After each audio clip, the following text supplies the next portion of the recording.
She is the most special crown princess. Her mission is to make her cold-blooded husband cry, simply because his tears possess the power to overturn nations. For freedom, she accepts the secret mission, only to discover that beneath his cold exterior, he hides childhood trauma. Her true feelings begin to spiral out of control. How can she choose between love and freedom? In the beginning of the world, humans and spirits coexisted in harmony. The spirits generously shared the power of magic, but human greed sparked a war of plunder. After the spirits vanished, the land fell into drought and despair, until a king's tears transformed into rivers of hope. The Lacrima Empire was born from this miracle. Time flows to the present. The empire's fate hangs by a thread. A young girl runs barefoot through the corridor. Her heart is filled with resistance, unwilling to accept her predetermined fate. The maids whisper about the predicament of the crown princess candidates. Those noble ladies cannot endure the crown prince's coldness. Now, only this girl with different colored eyes remains in the entire empire. The young crown prince gently closes the ancient tome. The pages record the empire's destiny. Losing tears will bring destruction. As a crown prince, unable to cry, he bears the weight of the entire nation. Beneath his icy exterior lies an unknown secret. The girl's figure running toward freedom is firm and resolute. This fate, beginning with tears, awaits a new miracle. The blessed tears, the inherited power of royal blood, now shimmer in the little boy's eyes. His tears fall on his mother's cold face, miraculously reviving her fading life. A blonde man's cold laugh shatters this touching moment. He mocks that even a miracle cannot wash away the crime of regicide. The boy's tears surge even more, firmly believing in his mother's innocence. He remembers the night before his father's death, his uncle's sinister smile outside the door, now appearing again to win him over. Rage erupts instantly. The boy grabs a sharp weapon and stabs viciously at him. Piercing screams echo through the blood-soaked air. His dying mother uses her last breath to urge him to treasure every tear. Tears should only fall for those most precious.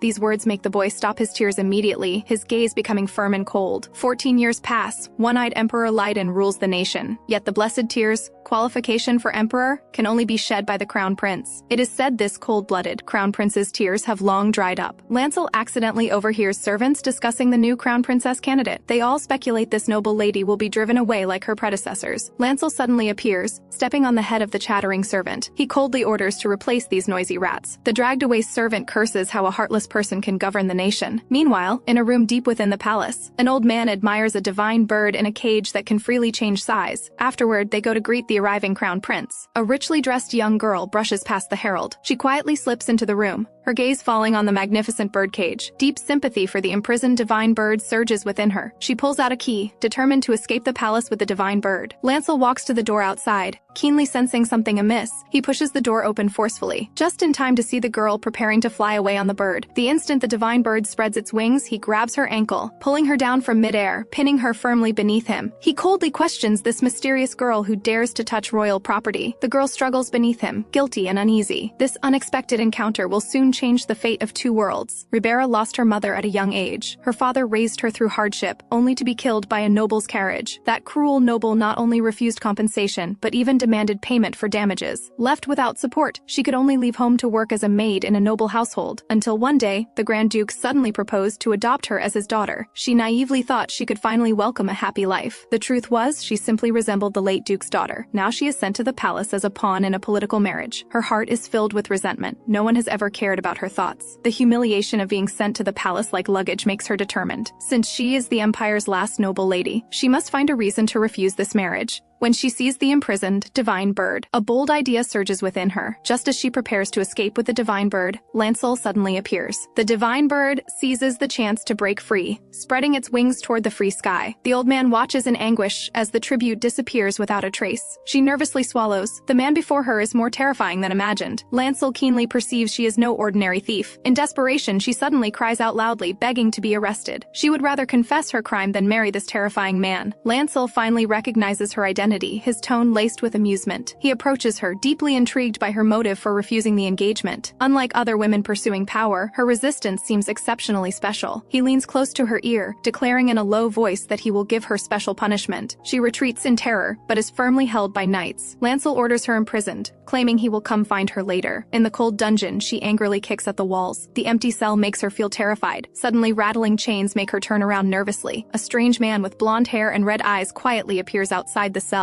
Servants report in panic that Ribera has disappeared from prison. Lancel appears calm on the surface, but a barely perceptible flicker passes through his eyes. At this moment, Ribera sits stiffly in a luxurious room. The blonde man gently introduces himself as second Prince Tadeo. She anxiously asks if escaping prison is appropriate. Tadeo smiles and informs her she has received the Emperor's pardon. This sudden pardon leaves her utterly confused. She doesn't understand why she, guilty of a serious crime, could be forgiven. Tadeo meaningfully mentions this is the first time the Crown Prince has shown interest in a woman. He keenly perceives her strong resistance. Unlike other noble ladies eager to become Crown Princess, her reaction is particularly special. Ribera gathers courage to ask the second prince his true purpose for seeking her. Tadeo lowers his voice, demanding she keep the following secret. He solemnly declares this is an imperial order that cannot be disobeyed. As long as she obtains one tear from the Crown Prince, she can regain her freedom. This unbelievable task shocks Ribera profoundly. Tadeo warns her she must never let the Crown Prince know of this plan. Just as she hesitates, urgent footsteps sound outside the door. Lancel storms into the room furiously, his gaze icy. He demands to know why Ribera is here. Tadeo calmly explains this is the Emperor's pardon. Ribera keenly senses the tense atmosphere between them. Lancel scans the situation before him with disgust. He sneers a warning that Ribera will regret today's decision. With that, he slams the door and leaves without looking back. Ribera breaks down, saying she would rather die than marry the Crown Prince. Tadeo timely offers an invitation to cooperate. She accepts this proposal without hesitation. Tadeo is amused by her straightforward response, gently taking her hand. An elegant hand kiss makes Ribera blush instantly. However, he changes tone, indicating his help is not unconditional. This sudden turn makes Ribera wary. Tadeo's proposed condition is surprisingly simple. She only needs to occasionally report the Crown Prince's daily trivial matters to him. Doubt rises in Ribera's heart. This condition is too easy. She tentatively asks if the two princes have a bad relationship. Tadeo skillfully avoids the topic, his smile meaningful. He hints that if she wants to know more, she should visit often. Ribera leafs through thick historical records in the library, trying to find the Crown Prince's weakness between the lines. Records show the Emperor tried every method to force him to cry. From tragic dramas to extremely spicy food, all ended in failure. She realizes in despair this is nearly an impossible task, but she notices recent records have been torn out. Just as she falls into thought, servants' gossip reaches her ears. Those malicious speculations about her different-colored eyes pierce her ears. She turns to face those hypocritical smiles, coldly retorting, using the monster power they fear most as a threat. This is the survival method she learned in the noble world. As she leaves angrily, she accidentally bumps into a familiar embrace. Books fall to the ground, meeting Lancel's mocking gaze. He mocks her for sneakily investigating her future husband. Ribera pretends to be calm, claiming this is just necessary understanding. Lancel keenly points out her predicament of being alone. The contempt in his words ignites anger in her heart. As he turns to leave, she suddenly grabs his sleeve, gathering courage to invite him to watch opera together. Lancel incredulously asks why he should agree. She insists this is a necessary attempt to improve their relationship. He helplessly rubs his forehead, finding her persistence both amusing and troubling. Ribera still grips his sleeve, her eyes shining with anticipation. Finally, he sighs softly, not directly refusing this abrupt invitation. She watches his departing figure, a glimmer of hope rising in her heart. She resolves to find the torn-out record pages, firmly believing the key to making the Crown Prince cry is hidden there. Morning light spills through the curtains onto Lancel's face. He lazily turns over.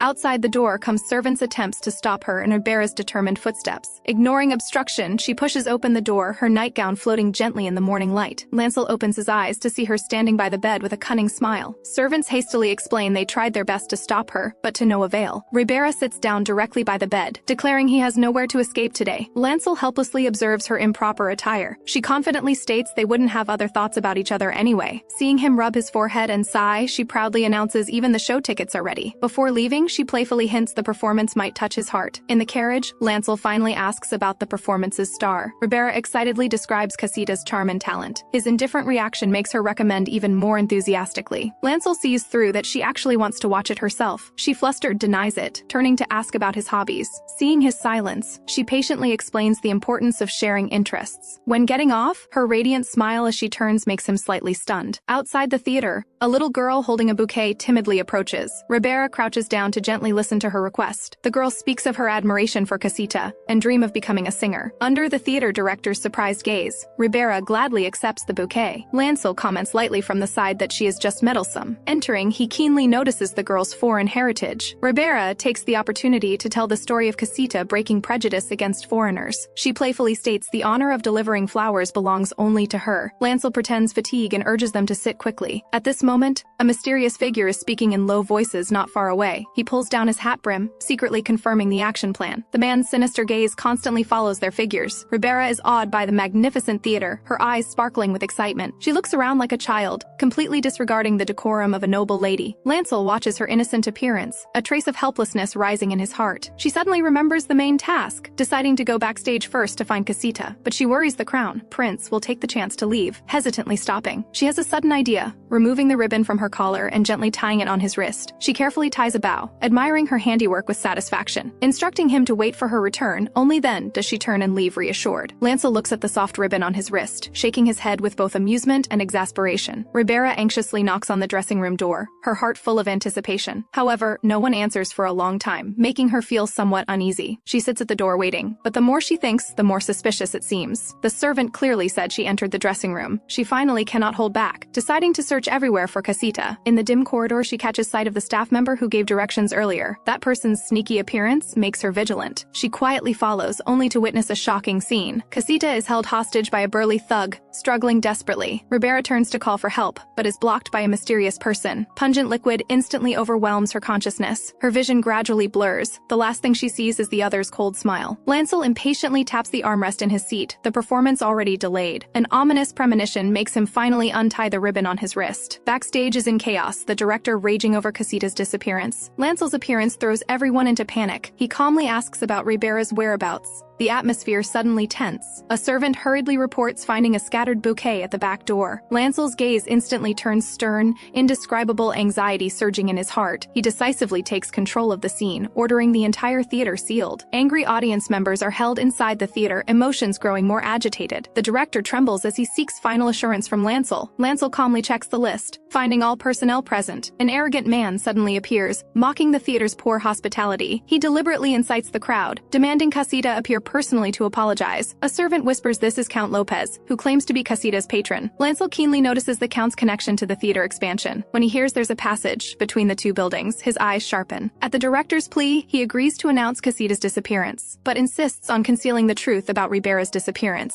He then leads guards silently to the adjacent building. At this moment, Ribera is thrown harshly onto the cold ground. The man in the hat furiously berates his subordinate for bungling the job. He orders others to take Casita away as originally planned, staying behind alone to handle this unexpected trouble. Ribera tries to crawl toward the door while he's not paying attention, but the man corners her with a knife. The sharp blade presses against her neck, gleaming coldly. The man mockingly reveals this is the Count's revenge born from love turned to hate. Casita will be framed for embezzling and fleeing, forever leaving the stage. Ribera angrily condemns their despicable actions. At this critical moment, she notices the huge vase overhead. She forcefully crashes into the cabinet. The vase falls with a crash. The man clutches his injured head, filled with rage. Ribera desperately rushes toward the door, but is caught again. Just then, Lancel's familiar voice comes from outside. She barely cries for help before her mouth is firmly covered. Lancel keenly catches the faint sound. He pushes open the door, vigilantly scanning the empty room. At this moment, Ribera is held hostage inside the wardrobe. The blade presses tightly against her throat, ready to strike at any moment. Lancel's steps stop before the wardrobe,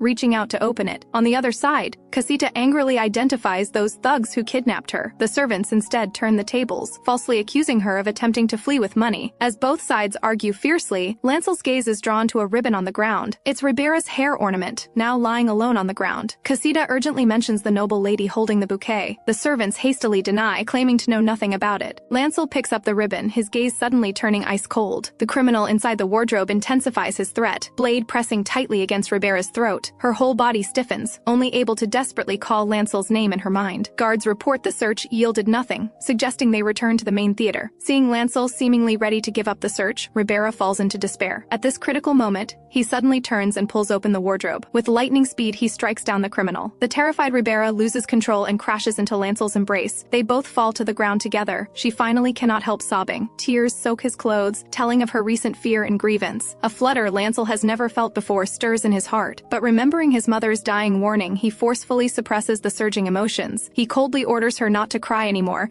yet his arms unconsciously tighten. Accompanying guards quickly subdue all suspects. Count Lopez is severely punished for threatening the Grand Duke's daughter. Ribera solemnly presents the little girl's bouquet to Casita. This strong actress is finally moved to tears. After the incident settles, Ribera still feels shaken while resting. Lancel's servant Karu comes to inquire about her injuries. Learning her neck was injured by a blade, he becomes extremely worried. At this moment, an imposing figure suddenly suddenly appears. Her adoptive father, Grand Duke Geralt Dualti, approaches with a furious expression. Lancel is handling official business when unusual commotion comes from outside. The Grand Duke pushes open the door furiously while carrying Ribera, completely ignoring servants' attempts to stop him. This powerful father's eyes see only his injured daughter. Ribera struggles in his arms, trying to explain this was just an accident. As one of the Empire's most powerful nobles, Grand Duke Geralt shows an almost obsessive protectiveness toward his adopted daughter. He sternly questions why his daughter always involves herself in danger alone. When his gaze turns to Lancel, it carries obvious dissatisfaction and blame. Ribera nervously looks at Lancel, hoping he will say something. However, the Crown Prince only responds with silence, as if acknowledging this accusation. The Grand Duke disappointedly takes his daughter's hand, preparing to leave the palace. Ribera stubbornly breaks free, stating she wants to stay. She refuses to be placed around like an object anymore. These words deeply move the Grand Duke, his gaze complex as he looks at his daughter. He finally compromises, yet still emphasizes the rights she deserves. As the Grand Duke's daughter, she could enjoy the most secure life. After the Grand Duke leaves, Lancel lightly taps her forehead. His tone carries rare gentleness, saying she is a willful, wild girl. Ribera indignantly retorts, expressing her determination to pursue freedom. As she turns to leave, Lancel watches her back thoughtfully. Ribera strolls through the garden, her heart full of confusion. She wants to stick to her choice, yet doesn't know how to achieve her goal. The task of obtaining the Crown Prince's tears seems increasingly difficult. Just as she falls into thought, a familiar red bird suddenly appears. She turns in surprise to find Tadeo standing behind her with a smile. The second prince inquires with concern about her recent experiences. Beneath the seemingly casual greeting hides a deeper intent. The red bird on her shoulder affectionately nuzzles her finger. The second prince gently explains this is an injured bird he found outside the palace. These past days it kept trying to go out, only today learning it was searching for her. Ribera is moved by the bird's gratitude, her eyes growing moist. Tadeo suddenly leans close, his breath brushing her ear. She instantly blushes, her heart racing, stepping back half a step flustered. He chuckles, saying he has a gift, asking her to turn around, then personally places a necklace on her. He gazes at her affectionately, praising how well the necklace suits her. Ribera shyly lowers her head, fingertips lightly touching the gift at her neck. Tadeo explains this is a mystical stone that brings good fortune. His tone carries subtle ambiguity and concern, hoping this necklace can guard her in his place. Meanwhile, Grand Duke Geralt comes before the Emperor. Emperor Leiden stands by the window, his tone laced with mockery. He finds it puzzling that Geralt is so fond of his adopted daughter. He deliberately mentions Ribera's various exploits since entering the palace, from stealing tribute to being kidnapped. Each incident is scandalous. Geralt kneels to apologize, requesting to take his daughter home. The Emperor suddenly laughs heartily, expressing great admiration for this girl. It is her appearance that has begun to change the cold Crown Prince. He slowly makes a surprising suggestion, hoping to formally bring Ribera into the royal family through marriage. Geralt looks up in shock, his eyes filled with disbelief. Grand Duke Geralt brings his daughter a young guard named Apis. Ribera is surprised that despite her youth, she has already joined the elite knights. Her father sternly instructs her that the guard must accompany her at all times. She obediently agrees,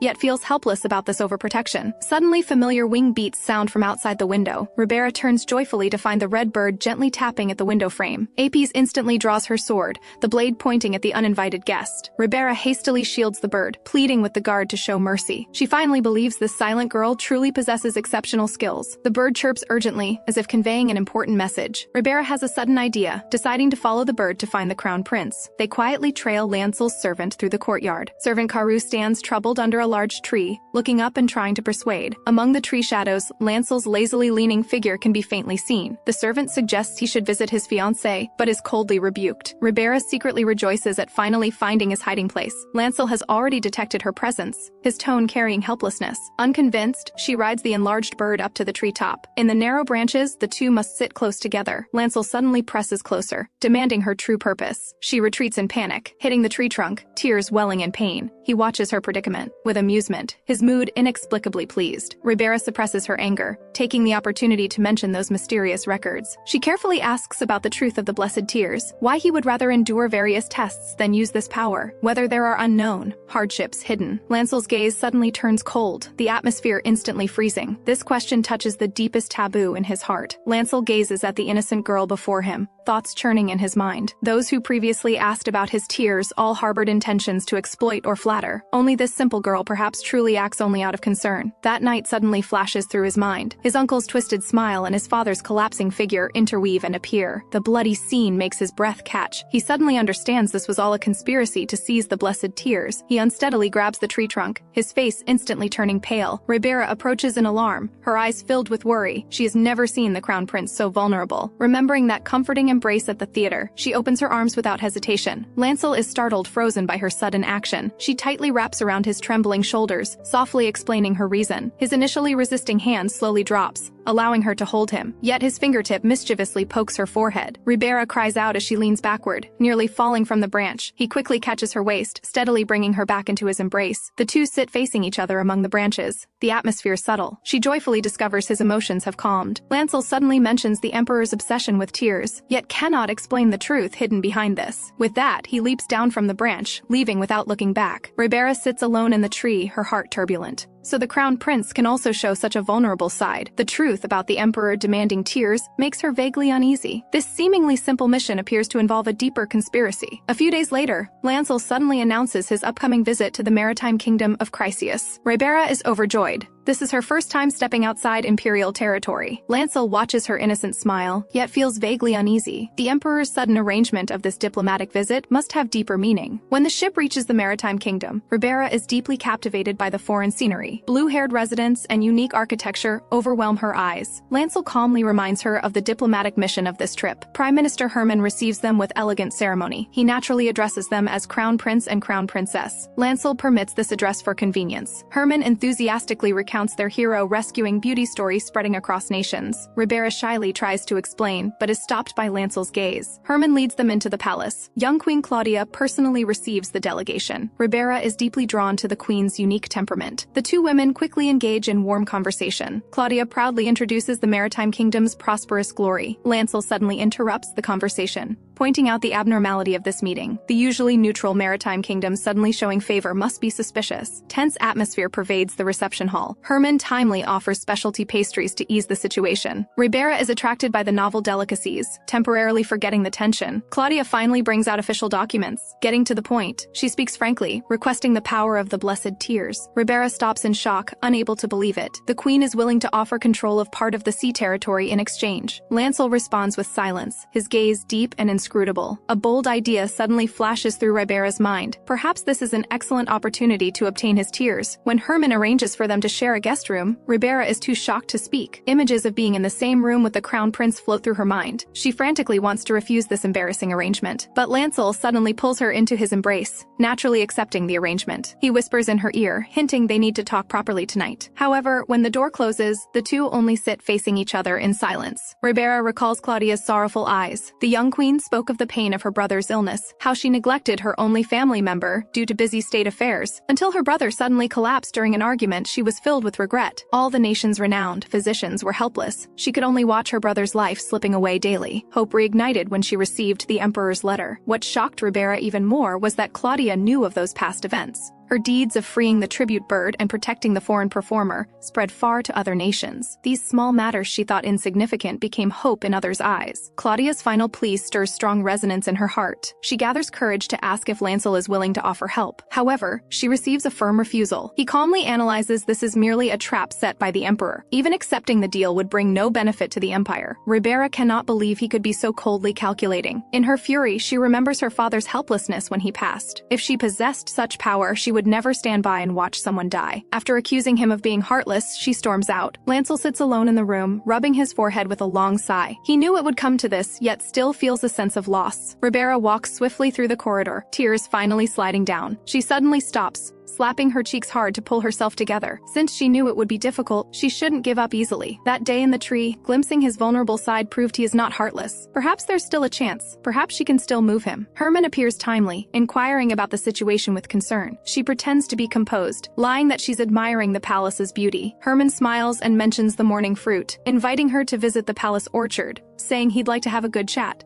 Ribera strolls through the palace orchard, deeply captivated by the rows of apple trees. Two maids whisper among the bushes, quickly falling silent when they see her. Herman appears at the right moment, handing her a brightly colored fruit. She takes a light bite, sweet juice spreading across her lips. The Prime Minister casually mentions the difficult choice facing the Crown Prince. Ribera forces herself to stay calm, though her heart races at being seen through. She firmly states that if it were up to her, she would help without hesitation. Herman sharply asks what benefits such an action would bring. If they return home now, it might be more beneficial for both sides. These words hit her like cold water, making her realize her own naivety. But she still insists that life is far more important than benefits. She will do everything she can to persuade the Crown Prince to help. Herman meaningfully reminds her that the world is dangerous. Pure kindness is most easily exploited. Back in her room, she repeatedly contemplates the deeper meaning of these words. Remembering Lancel's previous warnings, she can't help doubting her own actions. Perhaps, as he said, kindness might actually make things worse. Under the dim lamplight, she finds Lancel deep in sleep. His forehead is covered in cold sweat, as if tormented by nightmares. She gently covers him with a thin blanket, but he unconsciously grasps her sleeve. In his sleep, he looks as vulnerable as a child, softly calling for his mother. Ribera thinks of the executed empress, feeling a bitter ache in her heart. So he has been carrying such a heavy past all along. Her fingertips gently touch his furrowed brow, hoping to ease his pain. She whispers a promise in his ear to stay by his side forever. Exhaustion makes her lean against the sofa and fall into deep sleep. Lancel quietly rises and gently carries her to the bed. His fingertips lift a strand of her hair, stirring unfamiliar ripples in his heart. He then shyly turns his face away, puzzled by this sudden flutter. The next morning, Ribera puts on her necklace. She gently touches the necklace, as if drawing courage from it. She earnestly asks Herman to take her to visit the bedridden Prince Joel. The prince, on his sickbed, remains unconscious, with the air filled with a decaying smell. Herman explains in a low voice that this strange illness is eroding the prince's body at an alarming rate. His skin gradually festers, his life draining away like sand through an hourglass. This terrible sight makes Ribera even more convinced that only the blessed tears can save his life. She asks Herman to tell her more about this gentle prince's past. They were once the closest siblings. Later, they grew apart due to political disagreements. Just when their disputes were most intense, the prince suddenly fell ill with this strange disease. While Claudia pushes forward with harsh policies, her face always carries an unshakable sorrow. Back in the room, Ribera tells Lancel everything she saw and heard. He responds coldly, turning a deaf ear to her words. She brings local specialty fruits, carefully trying to please him, but he swats them away, the fruit scattering across the floor. He accuses her of being naive and childish, never able to understand the cruelty of politics. Ribera breaks down and demands to know why such precious power was given to him. If she had this ability, she would use it to save more lives. Dejected, she turns to leave, and the necklace around her neck suddenly slips off. As she bends down to pick it up, she notices strange fruits on the table. They are completely different from the usual varieties, giving off an inexplicable eeriness. Just as she reaches to touch them, a young chef hurriedly stops her, claiming these are the prince's special medicine. The chef forcefully pushes her out of the kitchen, acting suspiciously. Ribera keenly senses the secrets hidden in this palace. Those apples always seem to appear at crucial moments, raising suspicions. She immediately orders APIs to secretly prepare a blue wig, determined to uncover the truth behind all these mysteries.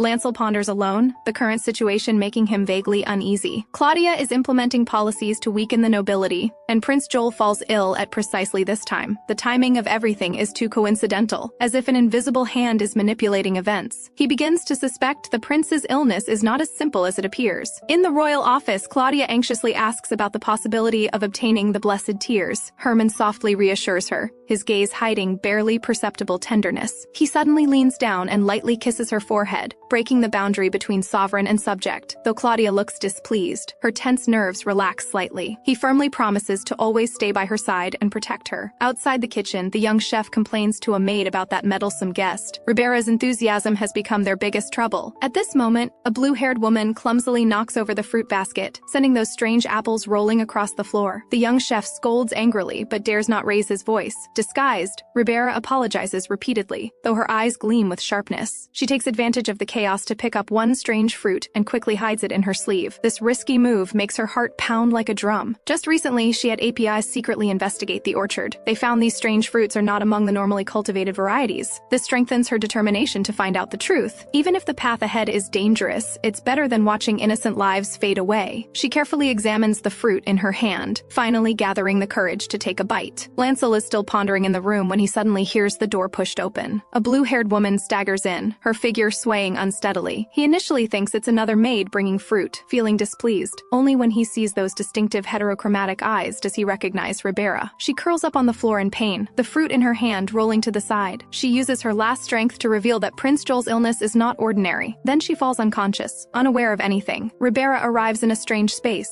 She desperately thinks her young life is about to end here. A voice suddenly sounds behind her. The woman appearing in the darkness resembles Ribera strikingly. She avoids answering about her identity, only smiling meaningfully. Ribera demands to know where she is, but only gets vague responses. The woman softly reveals that what made her faint was not poison but malice. These words echo in the void, carrying a chilling coldness. She begs Ribera to stop here and not delve deeper into this conspiracy. Ignorance is bliss. Staying away from danger is the only way to preserve life. Ribera stubbornly shakes her head, her eyes burning with an unyielding flame. Even if the path ahead is fraught with danger, she must uncover the truth. The mysterious woman suddenly smiles, her farewell words carrying deep meaning. When she opens her eyes, she reveals heterochromatic eyes identical to Ribera's. Ribera jolts awake to find herself held tightly in Lancel's arms. The lingering worry in his eyes makes her heart skip a beat. Embarrassed, she accidentally bumps his chin, apologizing incoherently. Lancel covers his chin, his eyes showing suppressed anger. Ribera stammers her explanation, not daring to meet his eyes. She conceals her encounter in the dream, only mentioning the abnormality of the fruit. Lancel harshly scolds her recklessness, his tone barely hiding his fear. If that fruit could truly cause serious illness, her life would be in danger by now. Ribera blurts out, asking if he's concerned about her. The moment the words leave her mouth, both freeze, an awkward silence filling the air. She hastily swears to be more careful in the future and not recklessly take risks, but she still insists on immediately meeting the queen to report her findings. Lancel tries to stop her, but she insists on completing the mission she started. On the other side, the prince is preparing to take his medicine, but he's interrupted by an alarmed shout. Ribera and Lancel burst through the door, urgently stopping him from drinking the medicinal soup. Joel stares at the uninvited guests in shock, the medicine bowl suspended in midair. With Ribera's rapid breathing, the truth is about to be revealed. A servant bursts into Claudia's office in panic, reporting that the foreign visitors have forcefully entered the prince's chamber. Ribera snatches the medicine bowl from Joel's hands, her voice trembling with agitation. She insists the prince's symptoms are not caused by disease but something else. She raises her blackened palm as evidence, everyone turning pale with shock. Joel demands in disbelief how she knew all this. She's about to explain the strange apple she found in the kitchen, but Joel suddenly grabs her wrist, vehemently denying this truth. At this chaotic moment, Claudia and Herman arrive upon hearing the news. Joel immediately switches to a pained expression, begging them to expel the intruders. He sharply points out Ribera's suspicious disguised appearance. Ribera helplessly looks to Lancel, only receiving a cold response. Just when she cannot defend herself, Herman elegantly steps forward. He calmly admits that he granted Ribera the privilege to act. This unexpected turn makes Joel's face turn deathly pale instantly. Claudia keenly notices her brother's abnormal insistence. She harshly questions whether this is a carefully planned conspiracy by the nobles. Joel refutes excitedly, his voice carrying barely concealed panic. Lancel timely proposes using the blessed tears as verification. This proposal completely shatters Joel's last psychological defense. He violently throws off the covers and rushes desperately toward the door. Lancel swiftly blocks his path, holding him firmly. Claudia painfully demands why her brother insists on protecting the nobles.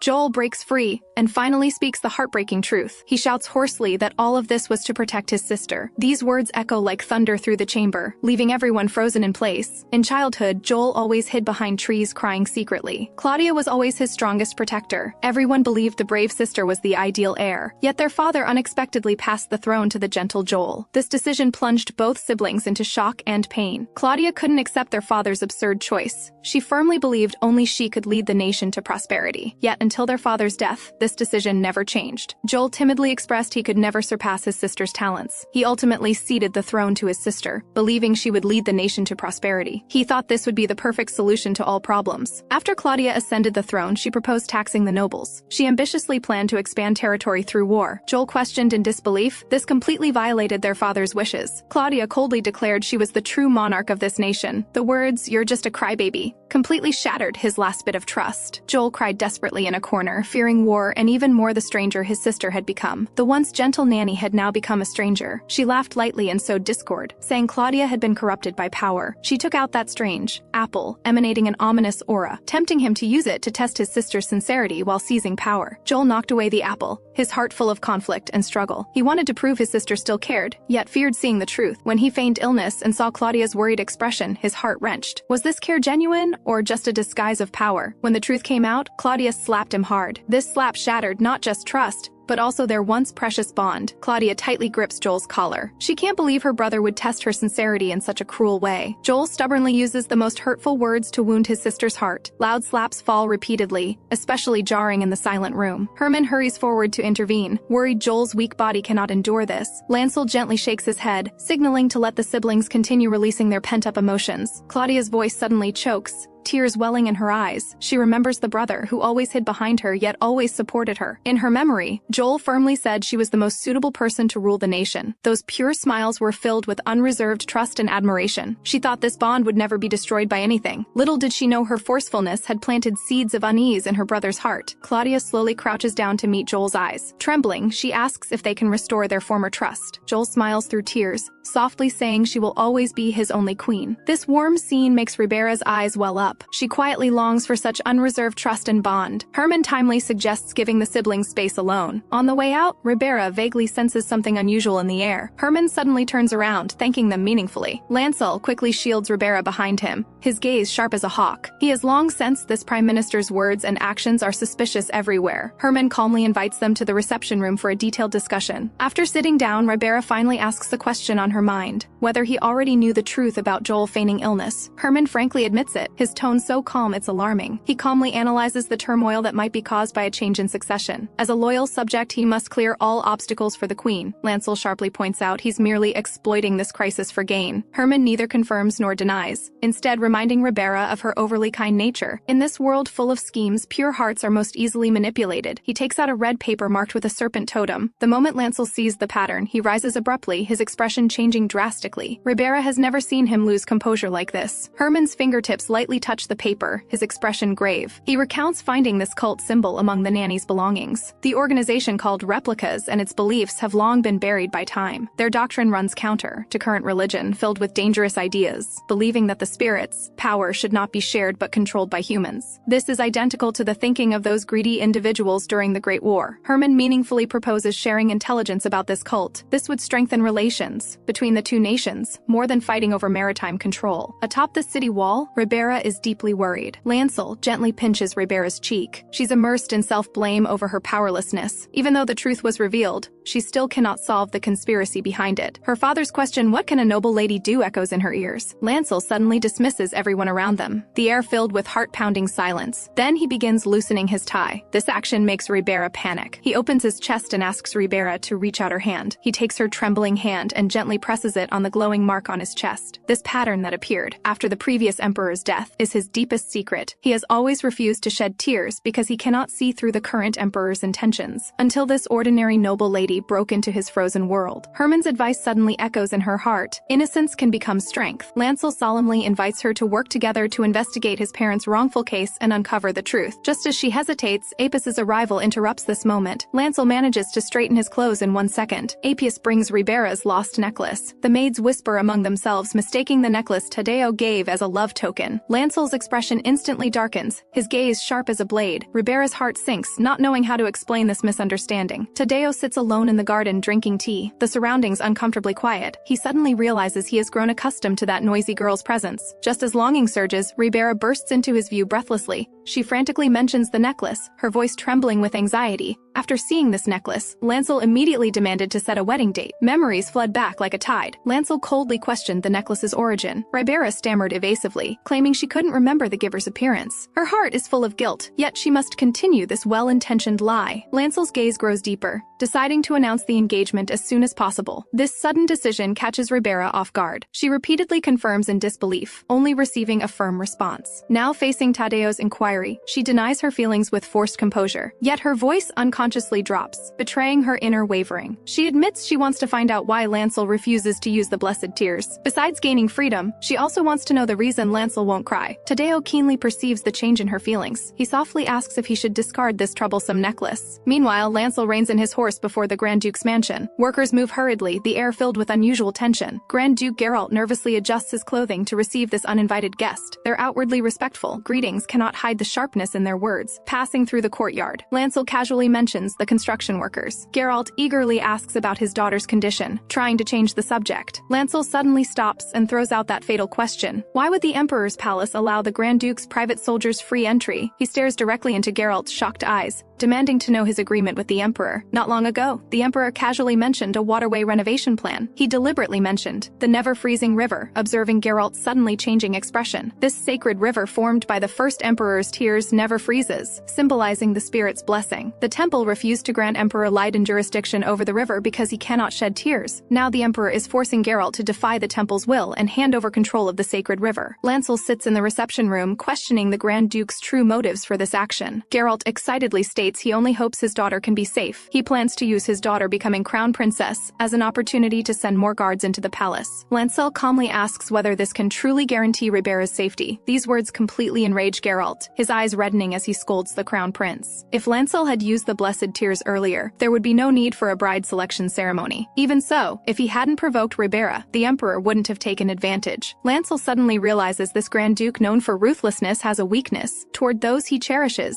Geralt can never be as ruthless as treating chess pieces. The Emperor is taking advantage of their visit to threaten the Grand Duke into surrendering control of the sacred river. Geralt suddenly demands why he chose Ribera alone among many noble ladies. Before Lancel's eyes appears the image of their first meeting, her panicked form on the bird's back. Those heterochromatic eyes intertwined with fear and stubbornness inexplicably caught his attention. He knew deeply that if he had let this woman go then, he would regret it for life. Memories surged like a tide, the clumsy invitation in the library, that warm embrace in the tree, the soft whispers in his ear at night. Each moment made his original plan deviate from its course. Finally, he looks up and gives a shocking answer. I like her foolishness. Under Geralt's astonished gaze, he lists Ribera's various flaws, kind to the point of ignoring benefits, impulsive without considering consequences. It's precisely this innocence that makes him feel unprecedented peace. Geralt painfully accuses him of not caring about Ribera's feelings at all. Lancel rises to leave but stops at the door. He asks Geralt whether he truly sees his daughter as a weakling who needs eternal protection. These words pierce like a blade through the Grand Duke's long-held belief. Meanwhile, Tadeo is toying with the necklace that caused such turmoil. Ribera anxiously states she must return it, yet cannot hide her guilt. She urgently wants to repay this kindness in other ways. Tadeo seizes the opportunity to request a private outing, his eyes gleaming with anticipation. Ribera can only agree in confusion. The next day, Tadeo, dressed carefully, looks as dazzling as a spirit. Ribera is stunned speechless by his rare attire. The streets overflow with festive joy. People wear strange costumes celebrating the founding festival. Passers-by praise Ribera's heterochromatic eyes as special. She thanks them awkwardly, feeling tremendous pressure inside. Tadeo casually states no one will care about the second prince. He requests she call him by name, his eyes gleaming with expectation. Ribera finds it hard to refuse his deliberately deployed charm. The sight of couples dancing on the street awakens memories. She recalls her childhood and finally shows a smile. She proactively asks what festival gift Tadeo wants. He's deeply moved and invites her to dance.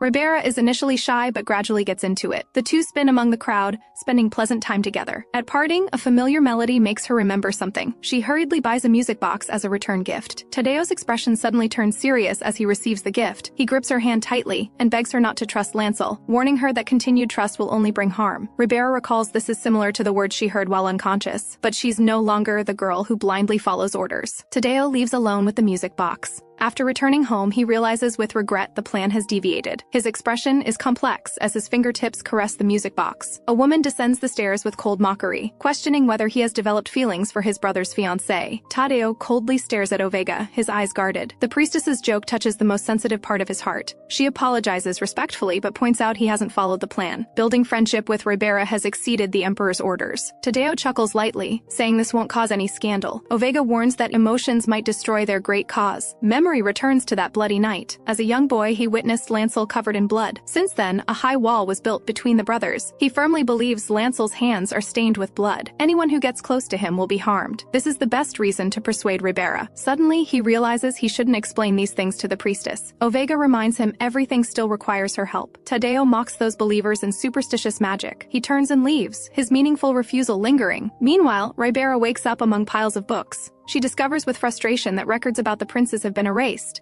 API suggests searching for clues from different angles. She's shocked to discover someone once tried to poison the crown prince. Those traitors' records were completely destroyed. Apis reminds her the crown prince is waiting. Ribera hurriedly tidies the books that were scattered. Lancel leans against the wall, expressing dissatisfaction with her lateness. She frantically covers up her investigation activities. He keenly perceives her nervousness and concealment. Suddenly ignoring everyone's gaze, he hoists her onto his shoulder. Ribera is shocked speechless on his shoulder. He calmly says they need to talk in detail back in the room. Ribera struggles and protests indignantly on his shoulder, but he pays no attention to the shocked stares around them. Only upon entering the room does he gently put her down. Her cheeks are flushed, her eyes full of embarrassment and annoyance. But Lancel suddenly announces he wants to publicly display affection. This proposal makes her even more confused. He calmly explains the current grave situation. The Emperor is using the Grand Duke to steal the temple's power. This truth makes Ribera's whole body turn cold. Only now does she understand the Emperor's forgiveness was all an illusion. Her father was forced into the conspiracy to protect her. Guilt and self-blame instantly overwhelm her. Lancel watches the complex changes in her expression, not understanding why she always bears everything alone. He can't help reaching out to cover the back of her hand. This sudden contact makes both freeze. He quickly withdraws his hand, concealing his inner turmoil. Ribera presses him about the true purpose of publicly displaying affection. He explains they need to create public opinion to gain temple support. Claiming she was chosen by the spirits can protect the Grand Duke. Ribera smiles bitterly, saying no one will believe this lie. As they argue, an announcement comes from outside the door. A servant bursts in to relay the Emperor's summons for Ribera. Lancel is about to explode but is stopped by Ribera. She takes a deep breath, deciding to face this alone. For her father's sake, she must see the Emperor. Young Ribera softly asks her father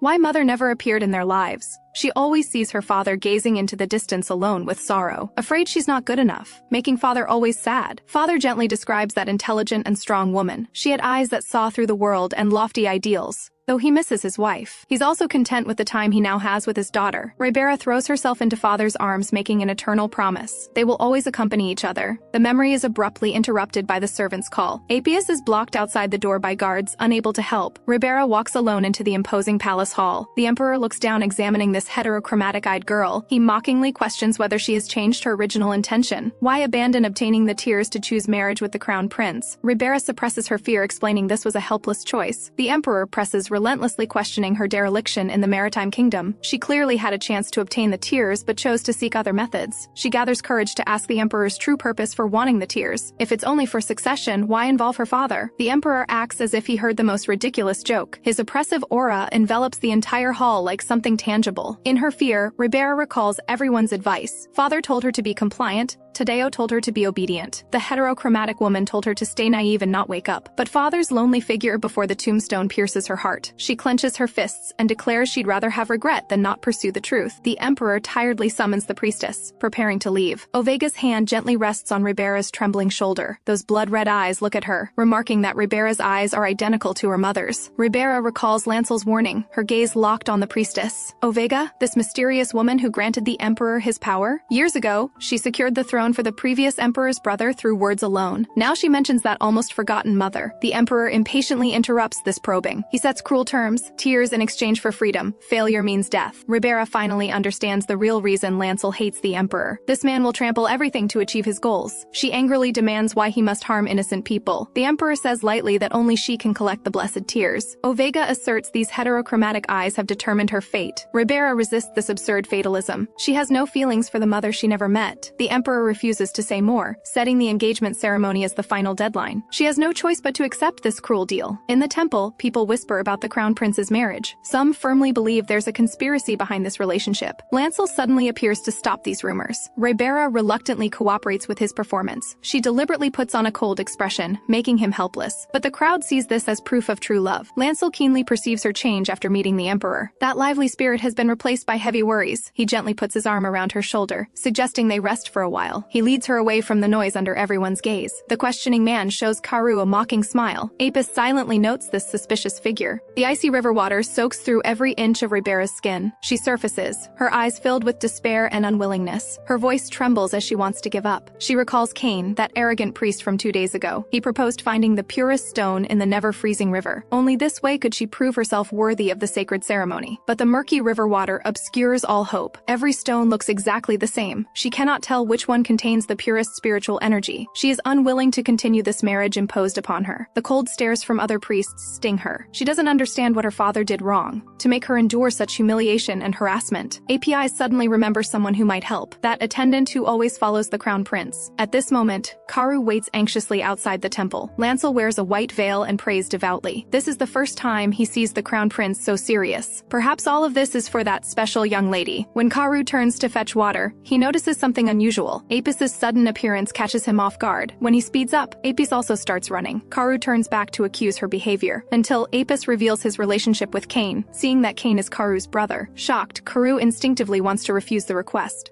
but under Apis' persuasion, he has no choice but to give in. Inside the temple, Lancel's prayer is interrupted by the commotion outside. He removes his veil, his heart filled with conflict and struggle. He doesn't know if he can trust that reckless girl. Walking on the road, he sees Ribera playing with the sacred bird. The moment their eyes meet, he hastily looks away. With a stumble, he falls into the water nearby. In the icy river water, Ribera struggles to drag Lancel to the shore. His soaked appearance shows rare embarrassment. Ribera expects to hear a word of thanks, but Lancel instantly switches to that cold crown prince, questioning why she has to meddle. She slaps him in annoyance, her heart full of grievance. He asks about the reason for her presence here. She was just using the sacred bird Ruby to send messages, so she nervously uses searching for stones as an excuse. The guilt inside prevents her from looking into his eyes. A sudden sneeze breaks the tense atmosphere. Lancel notices her soaked clothes clinging to her skin. He quickly removes his outer garment and wraps her tightly. Lancel covers his face and shyly explains the reason. She belatedly blushes. He reaches out to gently touch her cold cheek. His tone carries genuine concern, urging her to quickly return to the warm indoors. But Ribera thinks this is another performance, until he admits there is no audience at this moment. This care comes purely from the heart. She falls silent, her heart filled with mixed emotions. His trust makes her feel tormented. The shadow of betrayal follows her like a ghost. The next morning, cold symptoms arrive as expected. Karu comes to visit with important information. He explains in detail the characteristics of the stones. Spiritual energy responds to strong wishes. The more sincere the wish, the more obvious the stone's reaction. He softly asks Ribera about her true inner desire. This question makes her fall into deep thought. Lancel walks briskly through the corridor, his mind heavy with thoughts. Karu rushes over to report Ribera's decision. She will participate in the sacred ceremony with her own gemstone. All the priests have gathered at the ceremony site. Ribera walks slowly forward, holding a shining gemstone. In her illness, her cheeks show an unnatural flush. Lancel immediately steps forward to inquire about her condition. She stubbornly insists on completing this ceremony. The priest's whispers echo in the hall. Cain listens to the discussions, his face growing darker. He looks at the gemstone in his hand, determined to win. The ceremony begins. Cain places his gemstone first. Brilliant light ripples layer by layer in the water. Everyone marvels at this unprecedented strong reaction. Cain responds with a smug smile. Ribera feels immense pressure.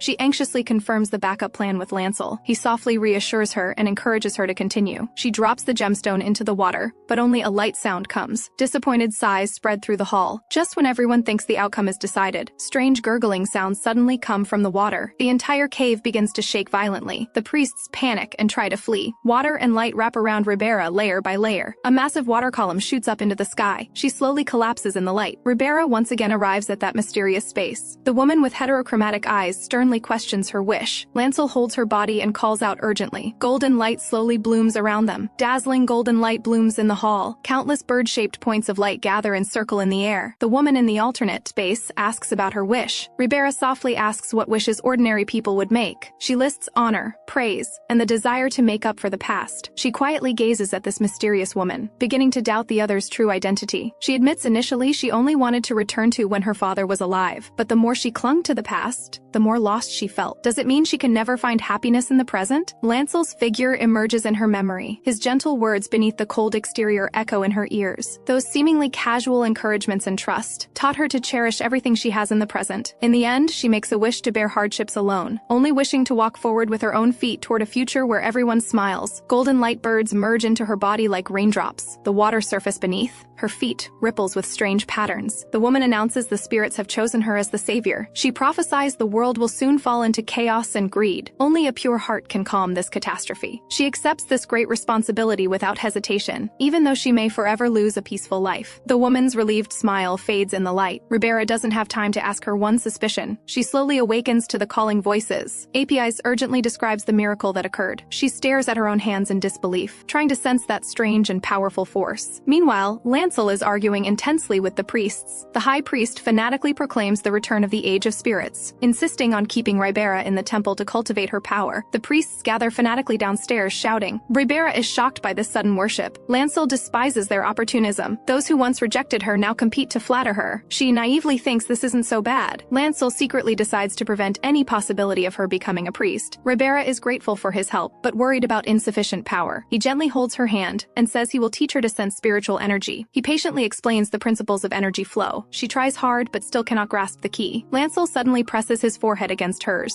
The warm touch makes her heart race. Golden light instantly blooms in the room. Bird-shaped spiritual energy circles and dances joyfully. Her face turns completely red, thinking he was about to kiss her. But Lancel calmly says she has already grasped the key. At this moment, Grand Duke Geralt arrives furiously, engaging in fierce verbal confrontation with the High Priest, learning about the changes that occurred in his daughter. He urgently bursts into the room. Seeing Ribera playing with the bird-shaped spiritual energy, she proudly displays her newly acquired power, claiming she can do well even without her father. These words pierce the old wounds in Geralt's heart. He angrily questions why she rejects his protection, why she never treats herself as a noble lady. Ribera softly speaks the cruel truth. She can never replace his lost biological daughter. These words make Geralt completely lose control. A slap sounds especially loud in the silence. In the memory, Lucia happily turns around in the garden. She excitedly shows her father the flowers in her hand. Geralt gently holds his daughter in his arms. This is the most precious gift his late wife left him. By the window on a rainy night, father and daughter both miss their lost loved one. Lucia longs to pick flowers by the riverbank for her mother. Geralt worries about the danger and gently dissuades this idea. He sincerely praises that the flowers his daughter planted are more special. Lifting his daughter up, he makes a promise full of expectations, believing she will be able to accomplish anything she wants in the future. These words are deeply engraved in Lucia's heart. The next day, she went alone to the dangerous riverbank. When Geralt arrived, only the merciless river water remained. Even the final goodbye became an eternal regret, until he met that familiar figure at the street corner. The face so similar to his beloved daughter makes him dazed. Only the different colored eyes remind him this is not Lucia. He insists on bringing Ribera home to care for her. At this moment, Ribera lowers her head to hide her hurt expression. She expresses thanks and apology in a distant tone. Geralt excitedly interrupts her words, insisting she acknowledge the father-daughter relationship. He finally expresses disappointment and says he will no longer interfere with her choices. PeePi deeply blames herself for the earlier oversight. Ribera softly comforts her, saying she is already used to this. She has long understood she is always a substitute. Late at night, she lies alone in the temple guest room, contemplating, thinking about how to deal with the predicament before her. A knock on the window suddenly breaks the silence of the night. Tadeo appears with a gentle smile, caringly asking about her life in the temple. Tadeo shows a mysterious smile at the window. He extends his hand, inviting Ribera to join him for a night outing. Ribera hesitates, worried about causing more trouble, but he gently takes her hand, promising they won't be discovered. The next second, he wraps his arm around her waist and takes her into the air. The night wind howls past.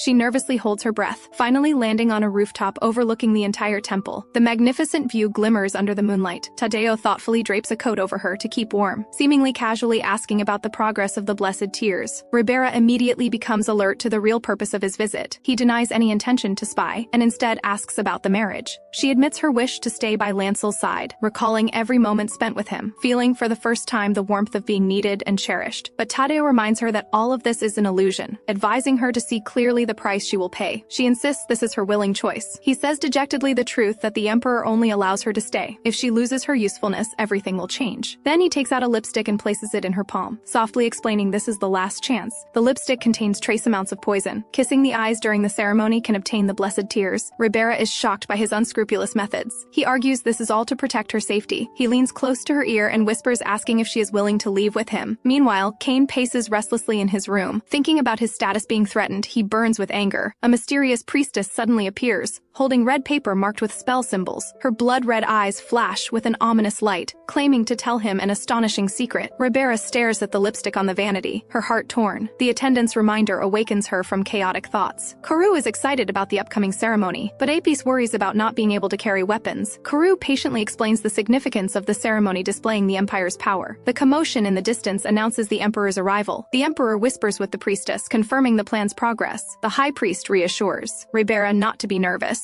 but in her heart she only thinks about the mission of the blessed tears, imagining the impact if the Crown Prince cries in public. Earth-shaking cannon fire announces the official start of the ceremony. The priests enter in formation, the scene solemn and dignified. Lancel wears a white veil and walks slowly toward the altar. Tadeo watches all this coldly from the corner. Lancel kneels and recites ancient incantations. The staff bursts with dazzling light. Ribera gently lifts his veil. The moment their eyes meet, time seems to stand still. Lancel takes her hand and solemnly announces their engagement, making eternal vows witness witnessed by everyone. He gently kisses her eyelids, completing the traditional ceremony. When it's Ribera's turn, she falls into deep hesitation, knowing that obtaining the tears now would bring her freedom, but she cannot ignore his true feelings. Under everyone's surprised gaze, she makes an unexpected decision, gently kissing his lips instead of his eyelids. This action shocks the entire venue. Lancel senses an unusual sensation in his shock. He abruptly pushes Ribera away from his embrace. She urgently wants to explain the meaning of this kiss, but blood suddenly pours continuously from the corner of his mouth. She discovers in horror that the situation is completely out of control, that lipstick contains deadly poison she didn't know about. At this moment, red-robed invaders pour in like a tide. The sacred hall instantly descends into chaos and panic. Cain seizes the opportunity to loudly accuse her of crimes, blaming all the disasters on her. Karu guides the crowd to evacuate in the chaos. APS rescues a trapped little girl in time, but cannot break through the encirclement to reach her master. Ribera looks at Lancel's pale face. The bright red blood stings her eyes. All of this has far exceeded her expectations. She tries to approach to explain, but is roughly blocked. Cain harshly pushes her to the ground. The guards immediately surround her. She still shouts the truth in vain. Lancel's eyes are filled with disappointment and pain. Tado quietly appears behind her, quietly questioning her betrayal and broken promise, admitting the terrible origin of this poison. It is the very forbidden poison that killed the previous emperor. Ribera desperately realizes she has been deceived. Lancel uses his last strength to question. Those words, "Why did you betray me?" shatter her heart. Lancel watches Ribera's desperate expression as memories flood back like a tide. That night, his mother's face, as she gazed at his dying father, resurfaces. The same desperate expression, the same helpless eyes. He has always wondered what goes through the mind of someone showing such an expression. Cain cannot understand why the crown prince hesitates to make a decision. Jealousy gnaws at his heart like a venomous snake. He raises the sacred staff again to attack Ribera. Tadeo coldly blocks this strike, declaring he is unworthy to lay a hand on her. Cain completely breaks down in anger, screaming about injustice. Ribera trembles as she admits everything is her fault. She chokes out her wish to just stay by his side. Lancel watches her hypocrisy with the coldest gaze. A childhood phantom appears behind her, softly scolding, accusing her that all her decisions were for self-gratification, that the so-called helping others is just a selfish excuse. Ribera finally realizes her arrogance and ignorance. Tears silently fall as she admits her unworthiness.